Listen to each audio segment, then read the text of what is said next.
It's the story of a poor boy with me, Mikey. And me, Matt. Yeah, he's back. I am back. I found him wandering through town, all on his own. My attempts to prorogue the podcast got thwarted, and I got voted against, and Jamie actually took over the podcast. Yeah, what happened was Jamie I tried to leave Europe. Yeah, it didn't work.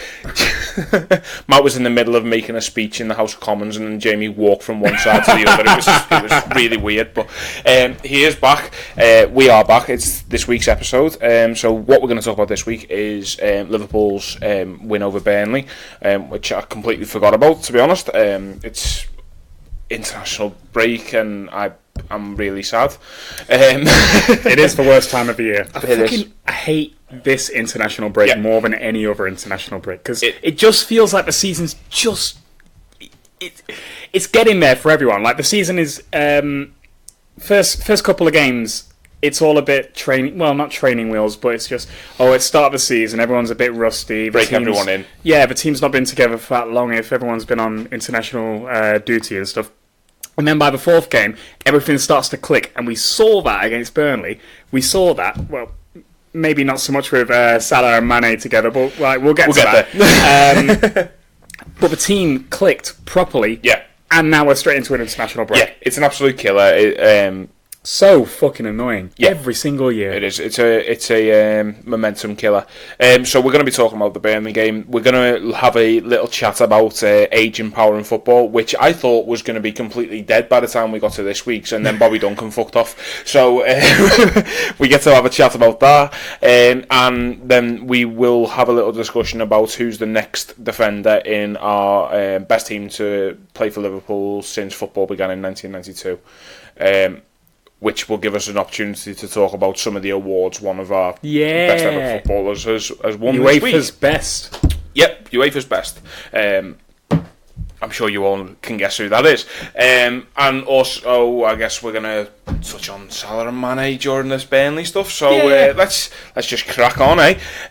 Liverpool beat Burnley 3-0 away from home.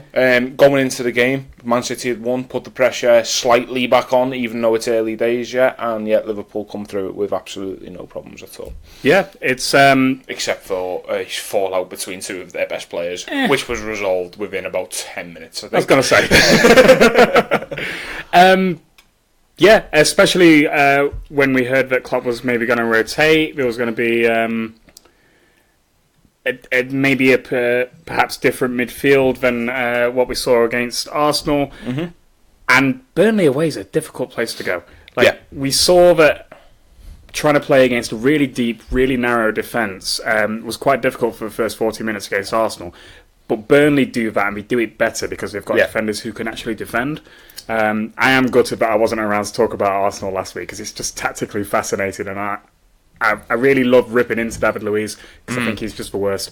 But we'll get other opportunities to rip into David Luiz. Yeah, we play them again, it's fine. And Jamie did a really good job. She did, she smashed it, to be fair. I'm very, very, very proud of her. Not to sound really condescending at all, but there you go. But no, I do agree with you. I mean, you are playing against a completely different prospect in this, and it's what Socrates said about us being easier to defend against Burnley. In some ways, Arsenal are easier to defend against than Burnley are. Yeah. Do you know what I mean? Well, Ashley Barnes is on fire at the minute, isn't he? Exactly, and he doesn't Chris Wood is no mug. They look a good team this season. They do, and I think the prospect of European football last season kind of it got to them playing twice in a week. You've seen something similar this week with Wolves, who were completely off the boil against Everton. Keep winning in Europe, though. Exactly, and Burnley didn't quite manage the European side, but it did completely flatten their season for the start of the season. It took them a while to get momentum back, whereas this season, they've gone into it, they've played well, and bearing in mind, we're talking about a team here who, after 4 games have got 4 points. All right, it's not great, but when you look at the fixtures that they've played, that includes us, Wolves, Arsenal, and Southampton. So when you actually consider those games, 4 points from that return is probably what they're expecting. It's probably part of the course, it's probably what they are expecting. Anything else probably would have been shooting them well above where they should be. And yet, you could probably argue they're unlucky to drop points. They're unlucky to drop points against Arsenal. Mm. They're very unlucky to drop points against Wolves, last minute penalty. And well, when they come up against us, we're the best team in Europe. Yeah, we're us. Us and City are just light years ahead of anyone else in the league, I think. Already. Well, what you guys were talking about last week, the game against Arsenal proved that. Yeah, exactly. We're just loads better. Well, that's it. I mean, with Liverpool, their goal difference is 9 already. That's more than 18 teams have gotten in points in the league. Do you know what I mean? Liverpool's goal difference is higher than any other team except for Man City have scored. So like, let alone goal difference. So, you know, we're talking about two teams who are just vastly superior to the rivals, and it's a case of who can catch up. So I think any team who plays against Liverpool and Man City this season are just looking at it as, right, okay, well, damage limitation. Yeah, let's try and not concede 4 goals at home. Let's try and not concede, you know, a lot of goals. Let's just try and keep the goal difference down, and we'll move on to the week after. And it's different from this point last season, when I think we were still viewed as a team you can get at. Yeah. And a team that you can kind of, you know, you can exploit weaknesses in. And so Sean Dyche was talking after the game about maybe, you know, weaknesses in our game from the high line and stuff like that. But then everyone's full of praise for us. Ashley Barnes says that we can play in loads of different ways. Sean Dyche has echoed something similar. So I do think that we're at a point now where we've evolved from last season, where we were just hard to play against, to now we're just pretty much impossible. Yeah, teams are turning up to Anfield already beaten. Mm. They're on their home turf, and they're thinking, a draw would be nice. Draw would be really nice. Yeah, exactly. And maybe it's incredible that we're in this position, isn't it? See, the thing is, it used to be that way anyway for the old top 4. So if you remember when the old top 4 was United, Arsenal, Chelsea and Liverpool, it used to be that way for back then anyway, where we'd turn up and teams would just be like, a draw's a really good result. But that was... all the other teams in the Premier League are now up a level, aren't they, when you think about it? The Premier League is now so much stronger overall than it was even 10 years ago. Except for apparently Watford. Apparently, yeah, except for Watford. Fucking dire.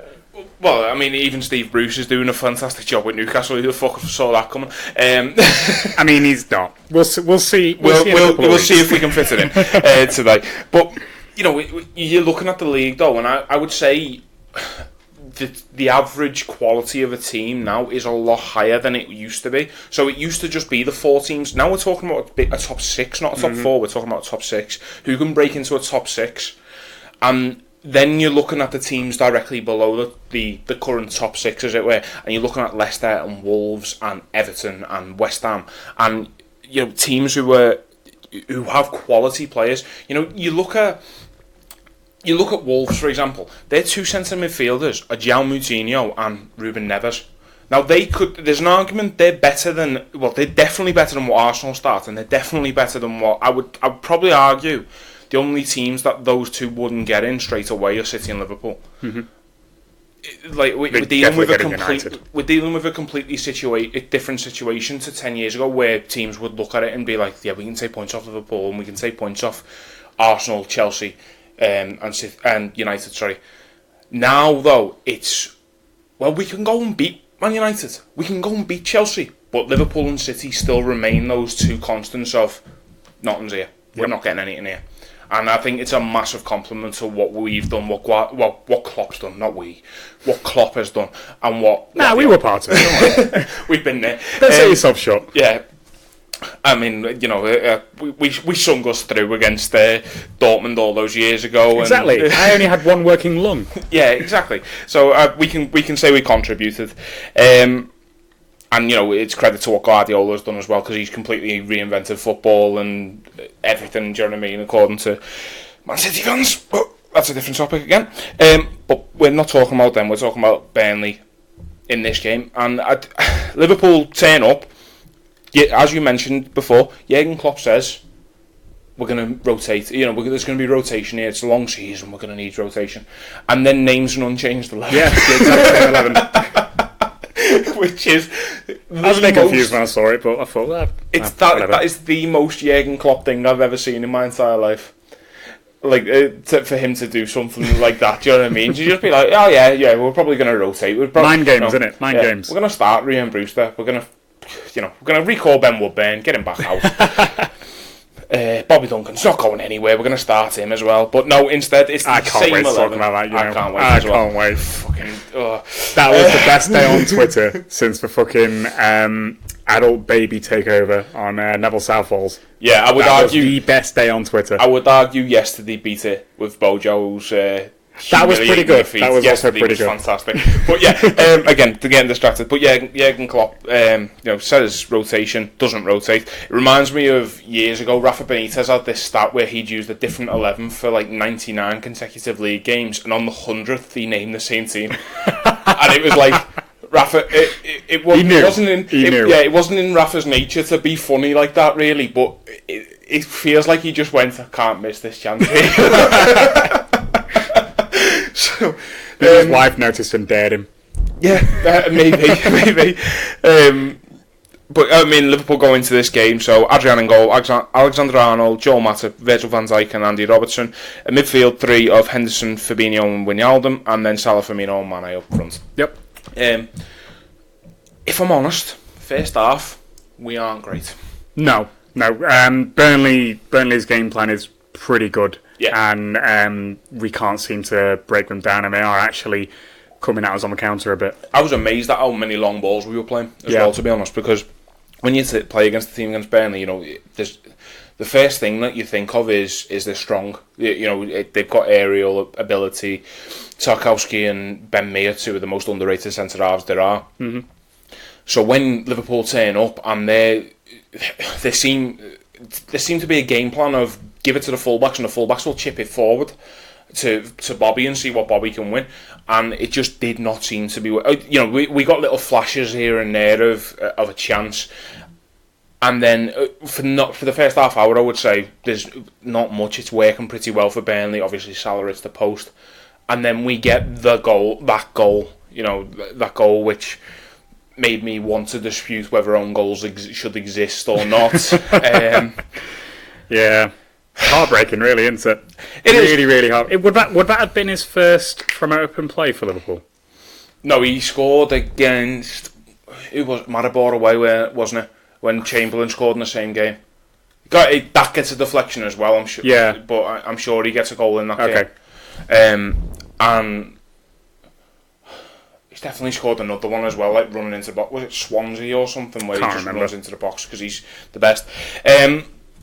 But it comes through good work from Jordan Henderson as well, who I think has a tremendous game here until he's taken off with a slight injury. I think it was a dead leg, wasn't it, or something. But I think Jordan Henderson's energy is really telling this season, and he's getting himself about, and he is definitely supporting Trent Alexander-Arnold noticeably this season.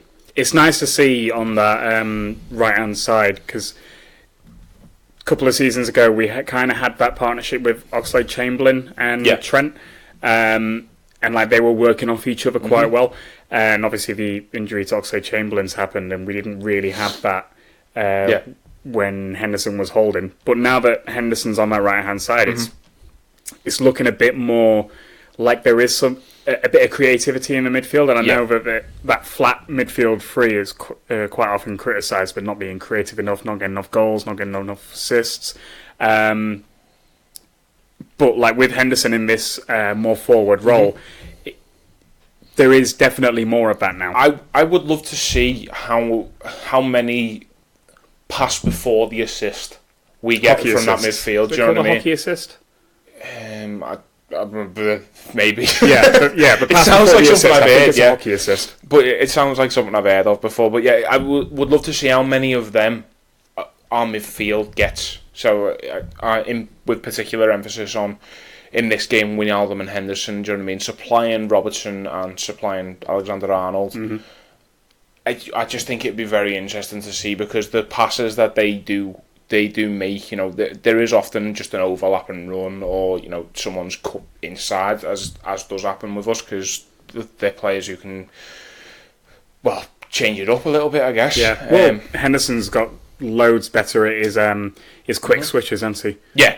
I do. I think it's always been something that's in his game. Anyway, to be fair, he loves a good switch of the play. But I think it's a bit too slow at times. Yeah, was a criticism that was levelled at him last season. I do think that there is probably some weight behind that as well. To be honest, because there was times it was a bit infuriating where he'd be like waiting until someone's at the last man and. Rather than just pinging it and saying, go on, get on it. There you go, there's a ball for you, go and chase it. But he's doing that now. But he is doing it. This goal actually starts from Mo Salah, though, chasing back at left back, which, he sometimes doesn't get the credit for, and, he's getting all kinds levelled at him this week for being a selfish bastard. This is a bit of unselfishness from Mo Salah. He can do it. He can. He can. I just think that there's a point in. We'll get to that later. I don't want to talk about it now because we'll just get distracted off of it. Right, let's just do the goals and then let's do this. Did you think Alexander-Arnold had just put it like? Obviously, it meant it was a cross, but did you think it'd gone in without the deflection at first? At first glance, I thought it was brilliant. Yeah. I think Nick Pope's absolutely shite for it, to be honest as well. I think Nick Pope's just lost his bearings completely, and he's just like, that's going, why? No, it's not. It's not going. It's one of those freak goals, and I could... do you know what? I read the Anfield Wraps match ratings after it. I finished mine and then read Ben Johnson's, and one of the things he said was, you can just hear Blue Nose. You just have to feel sorry for a Blue Nose somewhere who's just put his foot through his telly and said, fucking spawny bastards. And that was the first thought that went through my head when that goal went in, is Everton fans are going to be fucking furious. Because Man City, they break down teams with clever football. All right, last week they were stupidly lucky against, I can't even remember who it was now. But was it Brighton? Yeah, Brighton last week. No, it was Bournemouth, wasn't it? Where they just... it was a shit team that goals. It was Bournemouth because Harry Wilson scored the free kick, didn't he? But all 3 goals just seem to come from just the ball bounces and falls at Aguero's feet or fall. Do you know what I mean? Just falls absolutely perfectly for Sterling to slot in. And whilst there's a bit of luck, there's a lot of intelligent play in it. Whereas that is literally we're just trying to put a cross in the box and it's fucking swatted off the defender. And it must be infuriating, but the thing is, if you get yourselves into these areas, you will get lucky breaks because of the law of averages. And let's be honest, it's been a long time fucking coming for us in the league to have lucky breaks like that. But yeah, I always remember that beach ball. I always remember that beach ball. We're still owed another fucking 5 goals from that, I think. That was the beginning of the end for Rafa Benitez, that I think was. That's in the Football Museum in Salford. Is it actually? That very beach ball. I thought Rayner had popped it. But yeah, so we go ahead through a Chris Ward own goal. Trent Alexander-Arnold goal. Do you know what, right? I'm going to just say this now as well. I think own goals are the stupidest thing we have in football. Unless you score a deliberate own goal, you've got the ball on the halfway line, you ping it back to your keeper and he misses it completely and it goes in. That's an own goal sound. If it gets a deflection and the ball is travelling in a goalward direction, maybe not maybe it's not going in, but if it's heading in the sort of the right direction, why is it just not? Why do we have it? Who wants an own goal on their record? Nobody wants an own goal. Own goals don't add anything to football at all. All they add is just fucking someone feeling absolute shite because they look up on the scoreboard and it just says Wood own goal. Do you know what I mean? Nobody wants it. Just fucking give it to the last Liverpool player to touch the ball and But then you get the things like, if someone wins the Golden Boot, thanks to a few own goals.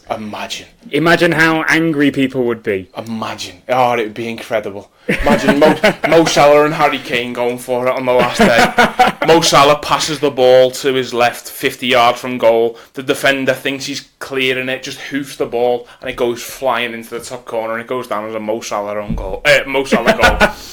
But I don't know. At least maybe they should count as half a goal. They should at least not on the scoreboard, but for Fantasy Premier League should recognise it as an assist. That's all I'm saying. All right. I thought they do. No. Did they not? Trent didn't get an assist for that. What? One. No, exactly. Fucking bullshit, isn't it? You can't get an assist for an own goal because Right. Question for you. Okay. What's the best own goal you've ever seen? If I'm being completely impartial, it would be John Onarisha against Chelsea. That was pretty fucking good. I decided I hated him from that day onwards, to be honest. And I know that's really harsh. Jimmy Traore against Burnley was pretty spectacular as well. While we're talking about Liverpool versus Burnley, I think that's a pretty spectacular one where he just Cruyffs it in. So mine is, I can't remember who it's against, but Company. He does like an overhead kick. It's really fucking weird. I don't know why he did it, but does it? Yeah. I think I remember. I have a feeling it's against Newcastle or something. Fantastic. I mean, there's loads of examples. It was incredible. It would have been an incredible finish if he was a striker. I mean, if you want to talk about own goals, I mean, Jimmy Milner's last year against Roma. But, I mean, that'll take some fucking beating, to be fair. That's pretty good. Lovren just pinging it against Milner and it going in. The story of a poor boy. You know, everyone else is talking about VAR, but we're hitting the hard-hitting news, and that is, should own goals be own goals? Fantastic. So that's the real quiz. This is the real quiz. So Liverpool go ahead in the 33rd minute through a Trent Alexander-Arnold goal via a Chris Wood deflection. And then through another helping hand from Burnley, Ben Mee makes a mistake on the halfway line. It does. And Liverpool pounce, and it's fantastic from Roberto Firmino, first and foremost. Really it's fantastic from both of them, to be fair, from him and for Sadio Mane. It's a great run, great weight on the pass, and it's a wonderful finish first half. It's classic of this Liverpool to be able to pounce on a mistake like that with our press, and then just punish the other team really, really quickly. Well, this is the thing. It's just perfect. This is the thing I kept saying about City last season, if you remember, is they don't need help. Stop giving them fucking help. Yeah. Liverpool don't need help. We'll score goals or we'll get there. But then when teams just turn up and Ben Mee plays a fucking 3-yard ball straight at Bobby Firmino when there's two men back. But I do think it's like the relentless pressure that we put these teams under that force these mistakes. Look what we did to Arsenal last week. Yeah. That was completely different, I think. That was one of the most impressive displays of pressing football I've ever seen from any side. That I think. Yeah, and we forced them into these mistakes. Yeah. That was truly incredible. Yeah, this against Burnley was a bit more relaxed, but we're still forcing them into mistakes. Yeah, we are. They look like unforced errors, but yeah, they are forced on some level. Yeah, I do agree. It was what me and you. When we first started this, we're talking about it, weren't we? The difference between a forced error and a a defensive error or just a misplaced pass or something like that. Do you know what I mean? Because we often they end up attributing errors to our pressure. Is it just to our pressure, or is it just to someone being shit? Mm-hmm. For example, Ceballos is one where he passes it to Mane. Go back in the Arsenal game.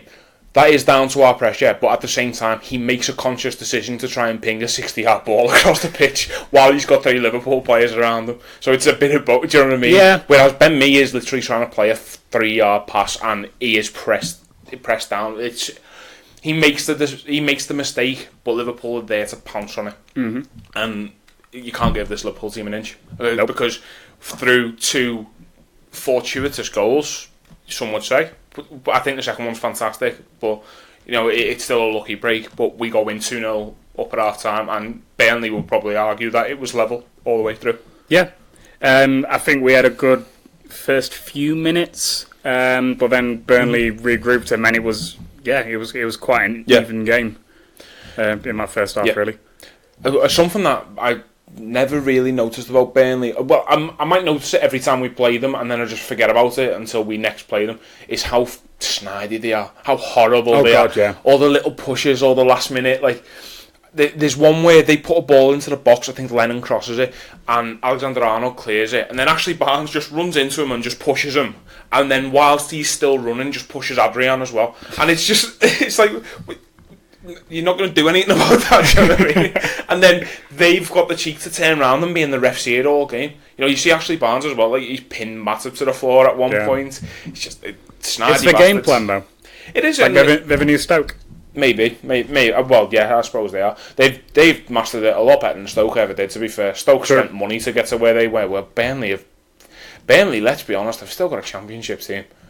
And alright, they've got good players in. Do they have any foreign players yet?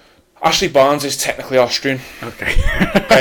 He played for Austria at youth level, but he's never played a senior game for England or Austria. Goodmanson is Icelandic. They had Stephen Defoe last season, who's now gone. I just remember at one point they had their Woods entire squad was it was all British. Yeah, I don't think they're far off that still. To be fair, Chris Woods from New Zealand, which is basically England. Sorry to any New Zealand listeners. I will be fucking amazed. If this you never know, there's a guy sitting upside down, just really enjoying this podcast. And you know what? Thank you very much for that. Really appreciate it. Yeah, so I mean, we go in 2-0 up at half time. You know, whatever dark arts Burnley have tried to pull, haven't been able to. They do get a good couple of efforts in, and I have to say, Adrian's fantastic in this game. He really is. Really is. I'm biased anyway because I'm half West Ham fan, but I mean, over half sometimes, to be honest. Yeah, over half. You should have seen me fantasy team at the start of the season. I was like, I had too many players selected from West Ham. I was like, what? Zini and Haller and excuse me. Seba Haller is absolutely wrecking the Premier League as it stands right now. Right. Timu Pukki, is he? No, he's not. But he has missed the game through injury, though, and he has smashed it still. Get him in your fantasy team, everyone. Haller. It's going to be a thing. But yeah, I mean, Adrian makes a very good save early on here as well, because everyone's like gets actually turned by somebody in this game. Yeah. You know, it happened last week, and it happens twice in this game, if we're honest. God bleeds. Exactly. If you can make God bleed, people will cease to believe in him. Except for Liverpool fans who will continue forever. until he gets to the point where he can't run anymore. Exactly. Yeah, he makes a very good save early on from Chris Wood, and I think he makes an even better save late on from Jay Rodriguez when Rodriguez gets away from Van Dijk and goes round Adrian. Adrian goes to ground really early, but he gets back up and he makes a really impressive save, and we deal with it. I did think we're going to lose a clean sheet here again, but he gets that first clean sheet, and I think must do wonders for his confidence. Exactly, just going into the international break as well. Yeah. Like, we're going in off the back of a 3-0 win, clean sheet, top of the table, out there clear as well. There's no one with us. I think he's the best backup goalkeeper Liverpool have had in my memory. Probably since Dudek was back up to Reina. Yeah. I think that's probably the last time we had somebody of actual quality on the bench. For 2005-2006 season, and then Dudek fucked off to Real Madrid. Did we ever have Friedel and James at the same time? Yeah, but they were shit at the time. They were both. We remember Friedel and James being the Premier League greats that they turned out to be. I've never thought James was good, to be honest. He was at Portsmouth. Towards the end of his career, he was a very good goalkeeper. But okay, I'll take your word for it. When he's got the most clean sheets in the Premier League, I suppose that's just through sheer. I would if I played that long. Yeah, true. But Brad Friedel and David James were never at the level of like what Dudek was at, to be honest with you, at that point. And I don't know. I mean, it's early days yet, but you know, he's spending the international break going through an intensive training period. Apparently, obviously, he's not getting called up by Spain.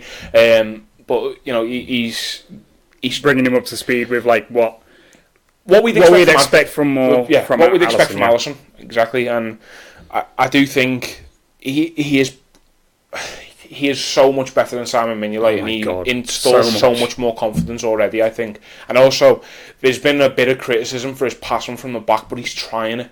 Yeah. And it is important to remember he's trying it quickly as well. Exactly, and this is a goalkeeper who didn't really have the opportunity to do that at West Ham. And he hasn't had a pre-season. All right, he's been training with like a 6th-tier Spanish team, but again, is he going to be able to ping balls out to Alexander-Arnold and Robertson straight away? I don't think he will do. I think that's something that will come with fitness, to be honest with you. He's still working his way back in. Let's not forget as well, he gets fucking absolutely taken out by some prick at the Super Cup by a fan. So he's missed a bit of training there. Yep. If you're honest, he's probably trained for about 3 weeks fully with this Liverpool team. He's still working out the kinks. So I think he will only get better. That being said, we've had false dawns before. Simon Mignolet's first game for Liverpool against Stoke never got better than that. It never got better than that. It was all downhill from there. Never, ever, ever. Oh, fucking hell, what a prick. So we go in 2-0 up at half time anyway. I've talked about Adrian enough there. And then it's quite quiet, to be honest, for a lot of the game. There's a good chance for Mo Salah, where Bobby Firmino's completely open and he decides to shoot instead. Then there's a very good chance for Mo Salah again, where Bobby Firmino plays the ball to him. Salah basically trips over the ball and it falls back to Bobby Firmino about 25 yards out, who's followed his pass and pings it into the bottom corner as only Bobby can for his 50th Premier League goal, and no Brazilian's ever reached 50. I was going to say, most goals by a Brazilian in the Premier League. I did see someone arguing. So I saw someone arguing the point that Diego Costa's got like 59 and he was he was Brazilian and now he's not. I'm like, fuck off. Fucking hell are you blagging Plays for Spain. Exactly. Griezmann reckon he's Uruguayan. Is it that as well? Griezmann. It's not Griezmann. No? No. Griezmann could have played for Spain, I think it was. Okay. But it was like, that was mad, to be honest. That was one person I saw saying it, don't pretend Firmino scored the most when Diego Costa scored X amount. I'm like, oh, fuck off. But, it is a fantastic goal, and it's a goal that comes about, and I think a lot of people are on the back of this goal recognising just how incredible Roberto Firmino is as a footballer. I feel like he's finally getting recognised, over the league rather than just by Liverpool fans. Yeah, I think it's well overdue.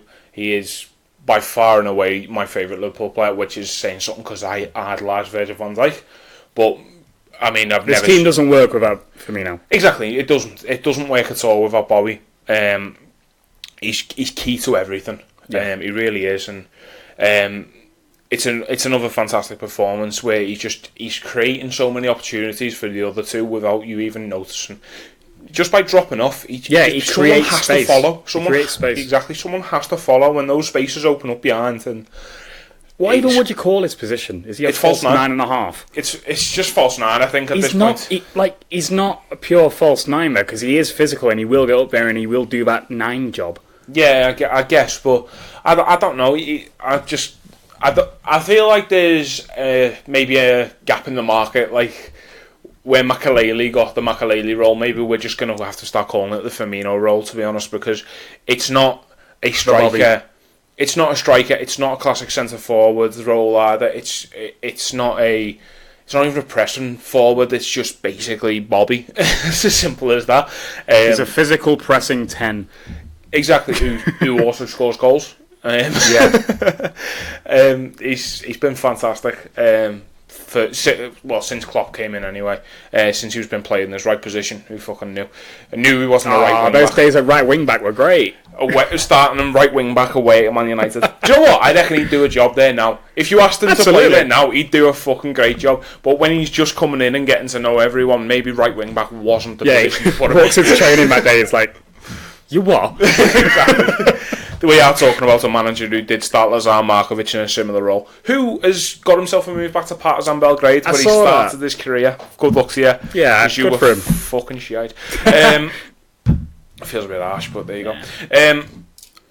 It counts as an assist for Mo Salah. It does. Now, Mo Salah could have had another assist in this game. He could have. He could have had a couple. He could have had a couple of assists in this game. But in the 85th minute, and I know it's the 85th minute because Sadio Mane is taken off immediately, I'm following it. it's another great bit of play from Liverpool. Yep. It works through to Mo Salah, who has a completely open Sadio Mane, 3-4 yards away from him, and instead decides he's going to skim the defender and have a shot instead, which then causes Sadio Mane to go off and absolutely fume, apparently in the direction of Jordan Henderson, who had made a comment to Mane about something. I think something Mane had done in the Arsenal game. Now, I still don't know what that was, but apparently that was why he directed it towards Henderson. I think it was I think Mane did something similar, and he should have passed it, and Henderson was basically said to him, make sure you pass next time.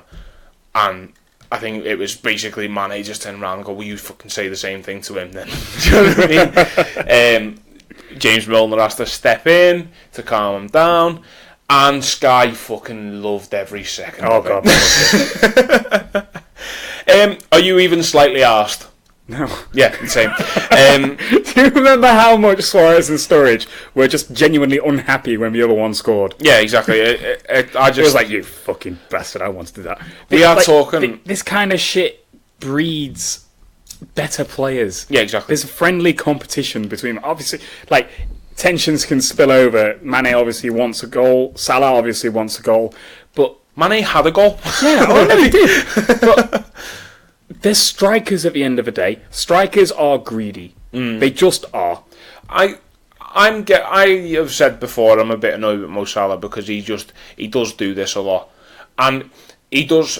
People. I feel like Salah's got a right to though. Do you know what? Scorer of the last two. He scored 44 goals in his first season. Yeah, 44. And that's all well and good, and he also has basically a goal involvement every game he's played for Liverpool. I think his goal which and assists says that he's not lacking in assists. No, he's not. But I do think that there is a point where you have to. You look at what he's maybe doing, and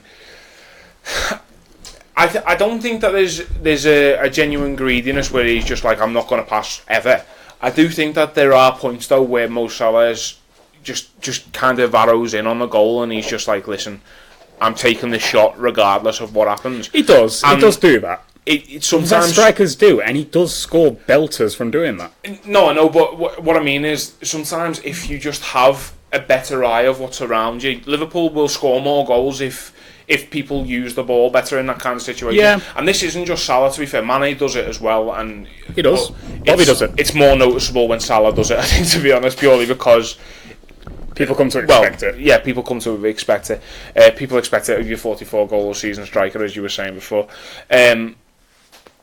I am less asked the more I think about it, to be honest. I was asked originally because I agree with Mane, and it's something I saw you were fuming in the chat. Yeah, exactly. I mean, it's just something that Salah does that I just don't think he uses the ball particularly well. He has a habit of like dribbling into silly situations because he wants to get a shot off, and you've got to look at the Community Shield, where me and you both said after the Community Shield Mo Salah wasn't passing as much as he should have. Liverpool might have benefited from him maybe sharing the ball a little bit, but this is, as you said then, these two are strikers, and it's easy to forget, but they both finished level on the Golden Boot last season.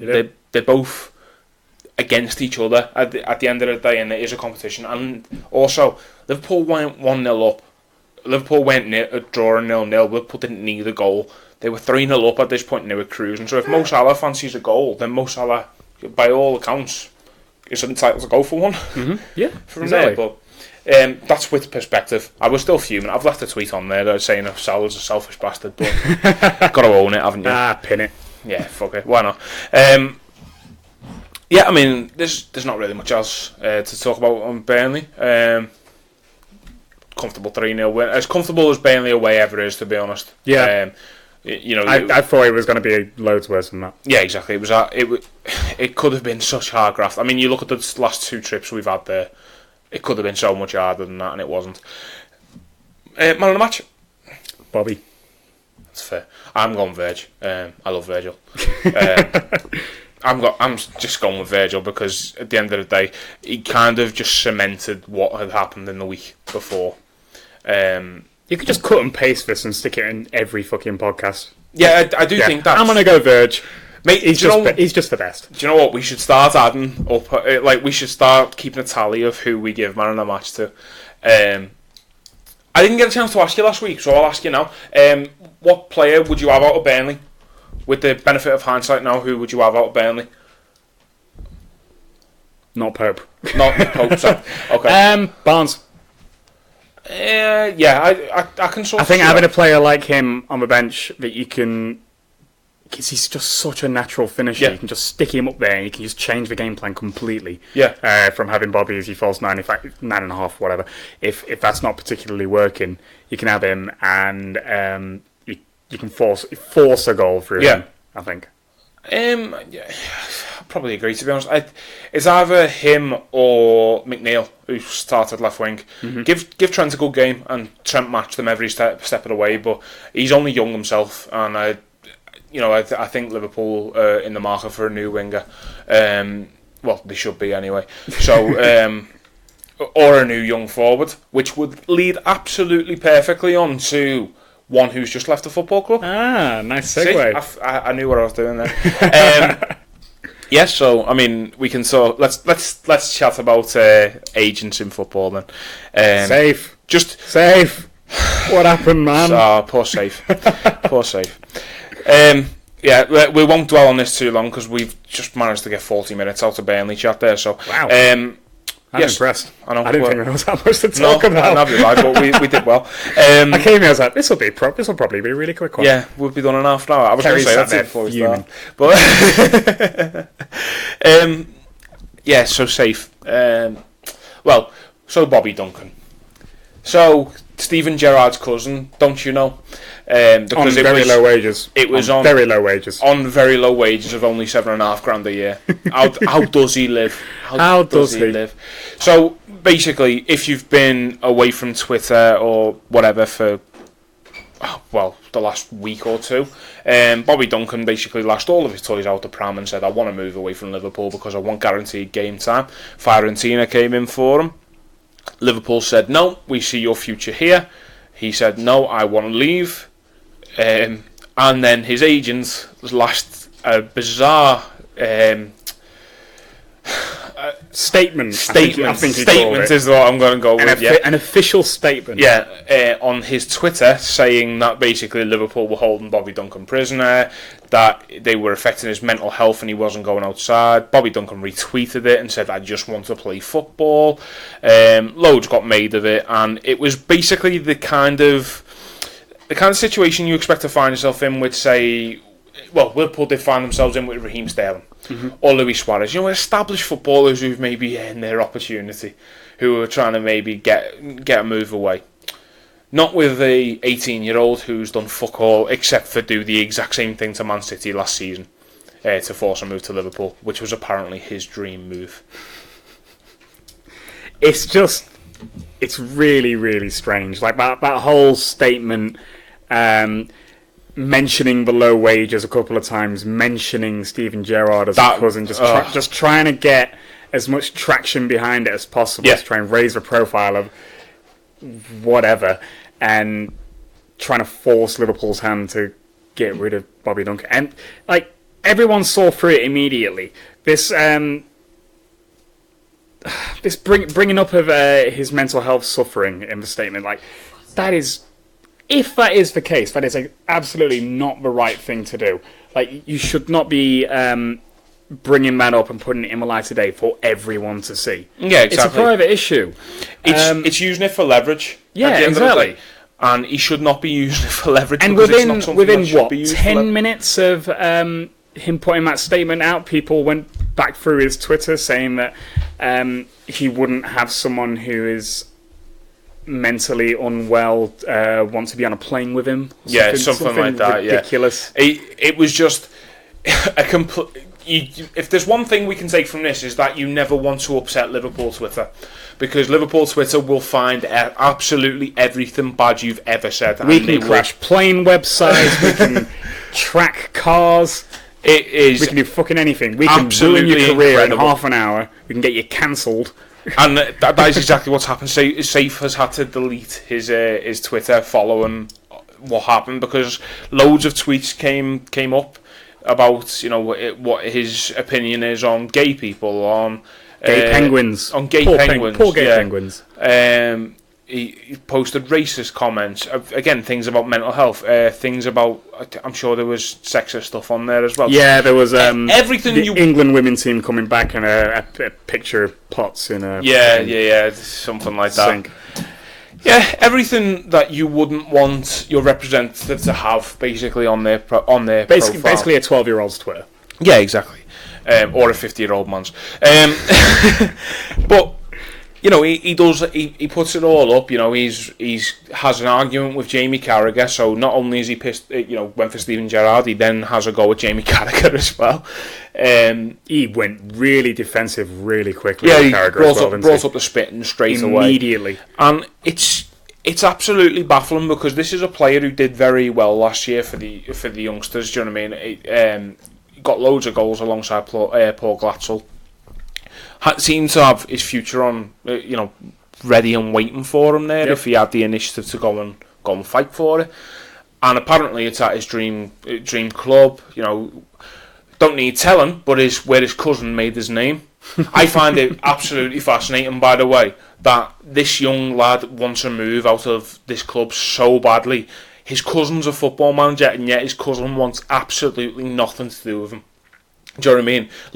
Gerrard has a history of taking players from, taking players and from Liverpool and giving them an opportunity. And you look at Ryan Kent, he gives Ovie Ejaria a goal last year. Shea Ojo's there at the moment. John Flanagan fucking battered his wife, and he's getting a chance at Rangers. Do you know what I mean? Fucking ridiculous. And his own cousin, who apparently is desperate to get out of the football club, Gerrard wants nothing to do with. Hasn't even been linked to him. Find it absolutely fascinating. It is weird, isn't it? It is. So, he gets his move, he gets his way. Good riddance at the end of the day. He posted a tweet 2 days ago after the move. I want to thank everybody at Liverpool FC, from the coaches, staff and players, for contributing in my development at the club. I move on with special memories. Thank you. So, what special memories is he talking about? Is he talking about playing in pre-season friendlies, because he's never made a fucking senior appearance in his career?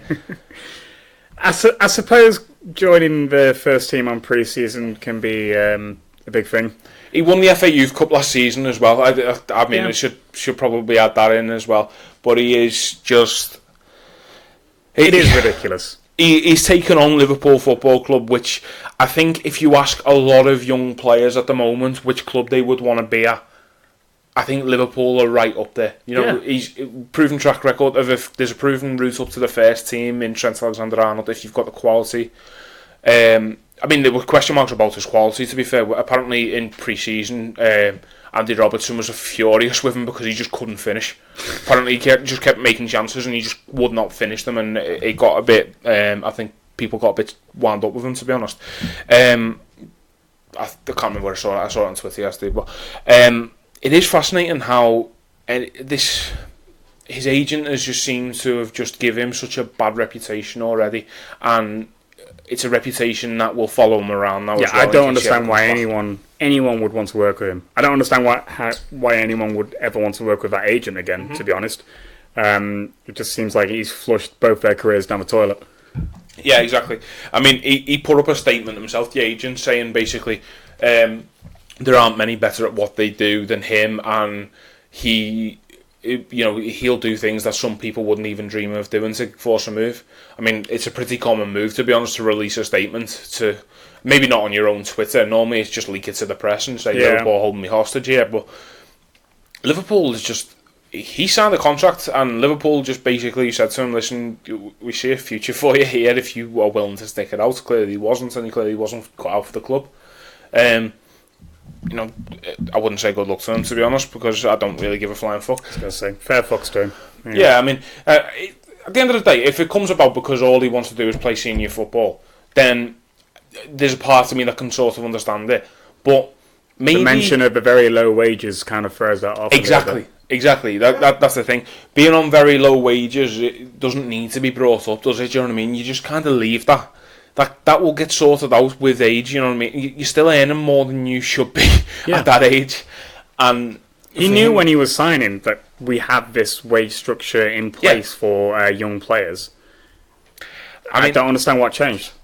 Trent is 20 years old, and he will probably be on 70,000, something like that at this point in time.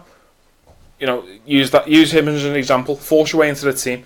If I was Bobby Duncan right at this point in time, I'd be looking at that team and I'd just be like, right, okay, so we've got Salah, Firmino, Mane, and then the depth after that is Ryan Brewster, who's about my age anyway. Then Divock Origi, who's not very good, and that's it. Do you know what I mean? You look at maybe Shaqiri and not Chamberlain. Yeah, you could definitely stake a claim there. Exactly. It's ridiculous that he hasn't. There's a gap in there. We're not talking about somebody who isn't highly thought of. We're talking about somebody who put, as I've said, he's been at Man City's academy, he's been at Liverpool's academy, fought his way into both of those teams. He played very, very well for both youth teams, and yet we're sitting here having this conversation about how he's gone to Fiorentina for £2 million, which admittedly is absolutely nothing in this day and age. But what if it doesn't work out there? What's he going to do? Is he going to come back into England with having forced his way out of the two biggest teams in England right now? No, anyone who wants to take him. Well, there are question marks about where his ambitions lie, because people kill to play for Man City and Liverpool at this point in time. There are no bigger clubs in English football right now than those two. So what is he aiming to gain from this? Is he aiming on coming back to one of those two? I don't think Jurgen Klopp would ever work with him again. No, is he? Absolutely not. Do you know what I mean? I don't think we'll work with his agents again, to be honest with you. Unless he's got any. His agent doesn't work again. Full stop. To be honest, fucking hell, what a bad bloke. Well, if he's still got him, then there's serious question marks about his mental health. To be fair, but I hope you flop. I really do. I think there's a point where I've seen youngsters score a lot of goals for the youth team before and never make it. Your likes of your Adam Morgans and your Christian Nemeths. But the one thing that he had that they didn't have is his cousin was the best player to ever play for Liverpool. Yeah. And I think we had high expectations of him because of that. So when the articles are breaking about that news story and it's all Steven Gerrard's cousin is kicking off a fuss at Liverpool, maybe just maybe he's living off of Gerrard's name, and maybe that's why he's got his move to Fiorentina, because nobody we'll see. Fiorentina, fucking hell, I remember when they used to be alright at footy when they were a Champions League team a long time ago, but fuck them. Let's move on to someone who's at the other end of the scale and is a hero who can do no wrong for Liverpool Football Club, because we decided that yes, this is the thing, isn't it? So we were originally going to debate this, because I do think there's a healthy debate to be had in there for the best Liverpool team to play since football was invented in 1992. Yep. Whatever the title is this week. We were going to have a healthy discussion, and it was going to be between Virgil van Dijk, Sami Hyypiä and Daniel Agger. And I do think we could have had a good long talk about that. But I think we're both of the opinion that Virgil van Dijk would have won eventually anyway. Yeah. As much as we both love Sami Hyypiä, and probably to a lesser extent Daniel, not our affection, but probably less deserving of going in it than Sami Hyypiä is Daniel Agger. But Virgil van Dijk, having just won best player in Europe, probably deserves to walk straight into this team. Probably, yeah. Purely from the fact that we've both said multiple times, he's the best defender we've ever actually seen. Yeah, I do think that saying something like that probably it squeezes him in somewhere. I've never said that about Hyypiä. I've never said that about Agger. No, they're exactly. Very talented. Yeah. Agger, I think, was incredibly, incredibly talented. His body just kept letting him down, just like Sturridge. Yeah, it was unfortunate, really, for Danny Agger. His career could have gone so many different ways. I do remember there was a game. I'm sure it was a shit game against Hearts or something like that in the Europa League. And it was all over the press that Danny Agger was going to Barcelona, or either Barcelona or Man City, for £20 million, and we were the cop spent a good 20 minutes singing his name. And it was like, please don't leave kind of thing, because we all love you to bits. But it was never, I don't think it was ever in Daniel Agger's mind to leave Liverpool football. No, I think he always knew that when he left Liverpool he was going to go back home, and then he did. Yeah, because he does do that. He just goes back to Bromley, doesn't he? I mean, somehow we've ended up talking on Agger, and we could do this for ages. But yeah, I mean, nothing but respect for Daniel Agger. He's probably, I think me and you've said before, we'll do like a cult hero 11, and he probably walks into that team. Over Kyriakos? Yes. How dare you? Yes. Absolutely, yes. Not even as a fucking joke. I hated him so much. Fucking hell. There were I know Liverpool fans who said, "Oh, you know what? He was actually all right." No. Me. No. I'm one of those. I'm one of those fans who thinks he was actually all right. He scored some good goals. But yeah, I'd rather have Sebastian Cortez.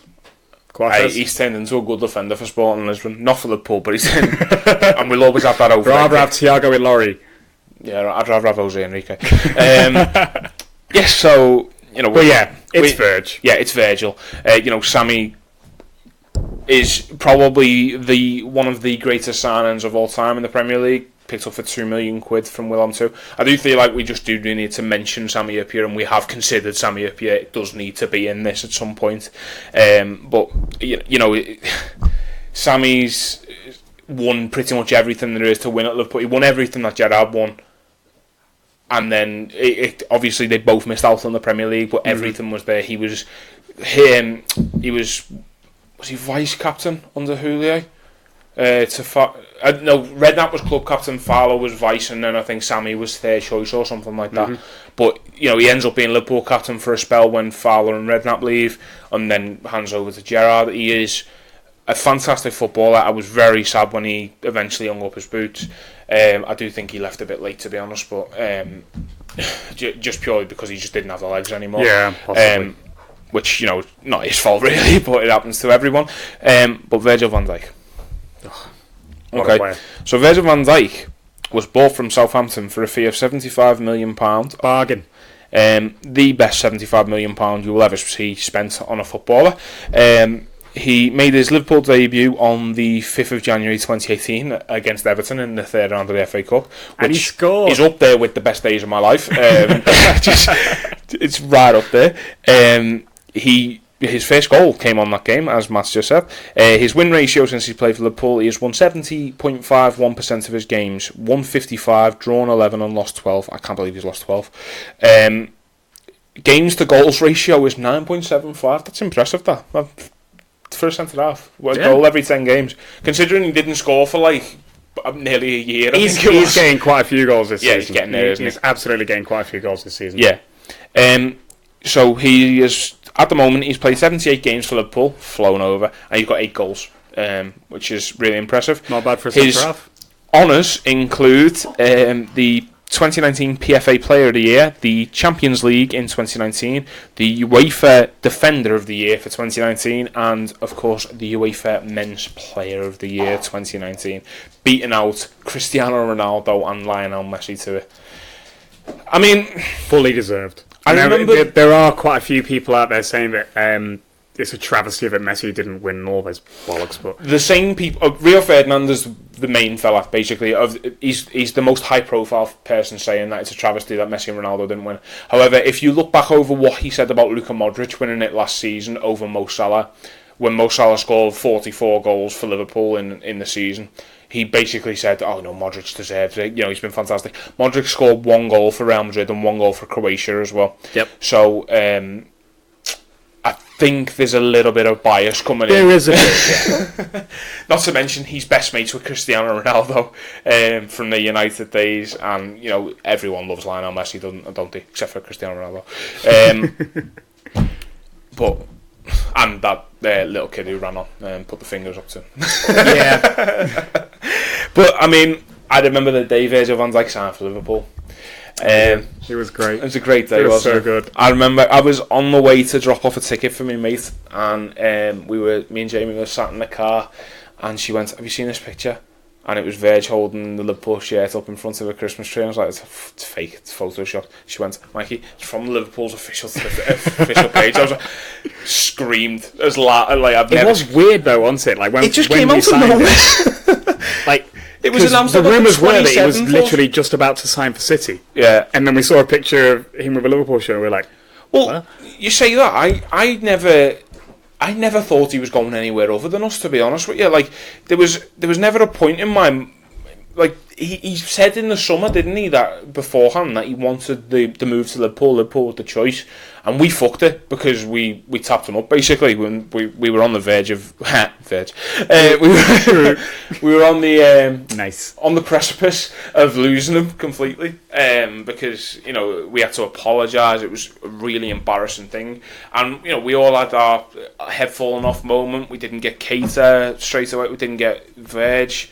It was like, what the fucking hell do we do? And then he just turned up, basically. Yeah.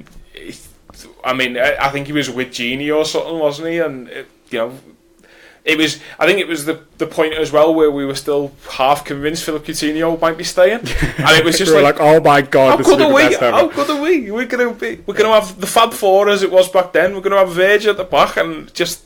It's going to be incredible. Yeah. And, obviously, cunt left, but... He turned up and watched us beat Burnley in the last minute. Leicester. It was Leicester. Was it Leicester? He turned up for the Leicester game. Oh, okay. And for the Burnley game, sorry. No, where Ragnar Klavan got his one and only goal. No, that was the away game, wasn't it? Great game. That was That was on New Year's Day, and Verge could have played for us, but he hadn't trained in a while because he basically did the Bobby Duncan and to Southampton and just went, I'm not playing here anymore. Which, do you think it won't ruin his legacy for us? But do you think there's a part of you that is a bit concerned that he has that in his locker? That, while we're talking, we're just, if you want to hear what me and Matt actually think about Virgil van Dijk, as he said before, just listen through every episode and just listen to how many times I give him man of the match. It's pretty much every week. It's a lot. Because, I think there's a point where we're just going to have to rule him out of contention for man of the match, to be fair, because it's not fair. So, do you think that there's a concern that he has got that in his locker, that it's something he has done in the past? Let's humanise him, yeah. The Catholic Church, when they wrote the Bible, pulled out all of the verses that humanised Jesus. Let's do the opposite. Let's put in all the humanising elements of Virgil van Dijk. For example, he's been skimmed 3 times in the last 2 weeks. I mean, is he really that good? Yeah. Yeah, he is. I don't think it's too much of a concern. I think he just came onto the scene as a really, really good centre-half. Not quite as good as we now know him to be, but he was better than Southampton. He needed to leave Southampton. Yeah, I just about to enter his prime years. I don't think him forcing a move from Southampton to Liverpool is anything to worry about, because I don't think he's going to. I don't think there's another team where there's that golfing class where he can force himself to go to said team. Well, if you think about it, I mean, centre-halves basically go until they're about, on average, about 34, something like that. Yeah. And even then, he could carry on further than that. It's just he won't have that yard of pace that he's got now. Well, those 15 yards of pace that he's got now. I was going to say fastest player in the Champions League last season, which is ludicrous when you consider the talent that's played in the Champions League last season. But we are talking about a player who I can't remember how old he was when he signed for Liverpool, but he's 28 now. I could probably work backwards from that, but I'm not going to. I want to say 26. Yeah, something like that. I can't remember how long he's been here, to be honest. It just feels like he's been here forever now.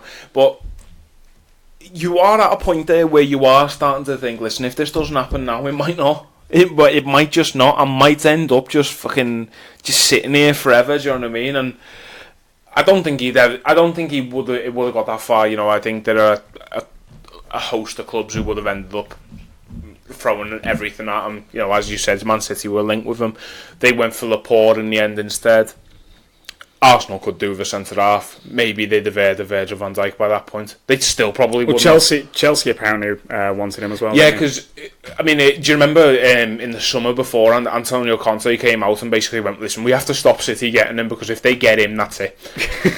And it will live with me forever, that, because it was just a fear. Man City will just fucking do this. If they get him, it's the final piece they will just run away with everything and they will win everything. And, you know, as it turns out, the team who got Virgil van Dijk are the only team capable of stopping Man City going on and winning everything. Which is quite funny, really, when you think about it, but maybe Conte knows what he's talking about. But, you know, it is interesting, you know, it is something that he's done. Maybe it was just listen, Liverpool needs to be the move, or that's it. Maybe we are now, we've spoken about it before, how rather than a stepping stone, we need to be the destination rather than a stop on the journey. And maybe that's what Virgil considered us to be. I mean, no one's paying. I would be amazed at this point, even in this crazy market now. He's a £200 million centre half and he's 28 years old. So I don't see anybody paying it for him, even though he's the best defender I've ever seen. Ever. Ever. Ever, ever, ever, ever. Ever. Ever, ever, ever? Ever, ever, ever. But, you know, it is just, you know, I'm playing devil's advocate, really, to be honest. Yeah. You know, he hasn't got a flaw. He's perfect. Do we even need to talk about him like as a player, like how he plays? Because like just watch him, just look at him, and try and tell us that he's not the best defender you've ever seen.